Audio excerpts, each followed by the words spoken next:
सुलेसन मत सूंघो नौजवानों, अल्लाह ने जवानी दी है, आपकी जवानी की इबादत देखकर रब बहुत खुश होता है।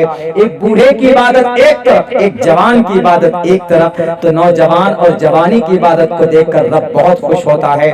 इसलिए नौजवानों मस्जिद से जुड़ जाओ, अच्छे अमल करो। ये नहीं कि गाना सुनकर, अभी देखिए बहुत खतरनाक एक्सीडेंट हुआ है दार्जिलिंग के अंदर, आपको या कान में लीड लगाकर हेलमेट वगैरह लगाकर पूरी तेजी के साथ गाड़ी लेकर चल रहा है, उसका चीथड़ा उड़ा दिया।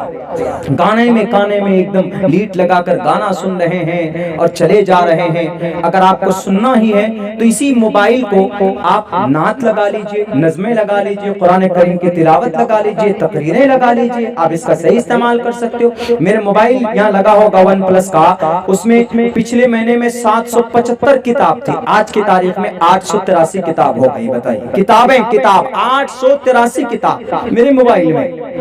आप भी कर सकते हैं। अब मोबाइल का अगर सिर्फ वही गाना, वेब सीरीज, वही बेशरम रंग गाना, बिकनी, ये वो चलेगा तो फिर क्या होगा? ऊपर वाले की तरफ से रहमतों की बरसात नहीं होगी फिर। इसलिए मेरे नौजवानों, कम से कम अपनी जिंदगी के अंदर नमाज दाखिल करो, नमाज पढ़ने की कोशिश करो, कुछ कुरान करीम सीखने और पढ़ने की कोशिश करो। अगर आप कुरान करीम को अटक के पढ़ेंगे ना, अटक के, अलिफ लाम मीम ज़ालिकल किताब ला रैब ऐसे अटक कर पढ़ेंगे तो अल्लाह 2 अजर अता फरमाएगा आपको। क्यों? अल्लाह के नबी फरमाते हैं कि एक अजर तो कुरान पढ़ रहा है वो, दूसरा अजर अटक कर पढ़ रहा है, अटक कर पढ़ रहा, उस पर भी आपको अजर देगा। दुनिया की कोई किताब नहीं है जिसको पढ़ने पर अजर हो, कोई किताब नहीं। गीता नहीं, ऋग्वेद नहीं, यजुर्वेद नहीं, सामवेद नहीं, अथर्ववेद नहीं। हिंदू भाई पढ़ते हैं ओंकार सत, हिंदू भाई पढ़ते हैं वो गायत्री मंत्र पढ़ते हैं, हनुमान चालीसा पढ़ते हैं, ये सब पढ़ते हैं सिर्फ ये तकलीफ दूर करने के लिए। वक्ती तौर पर उनको अगर कोई परेशानी, कोई भूत आ जाता है, कोई जिन्नात आ जाए, आसेब आ जाए, तो वो ये कहते हैं कि पढ़ो हनुमान चालीसा, जय हनुमान ज्ञान गुण सागर, जय कपीसते हो लोक उजागर, रामदूत अतुलित बलदामा, अंजनी पुत्र पवन सुतनामा,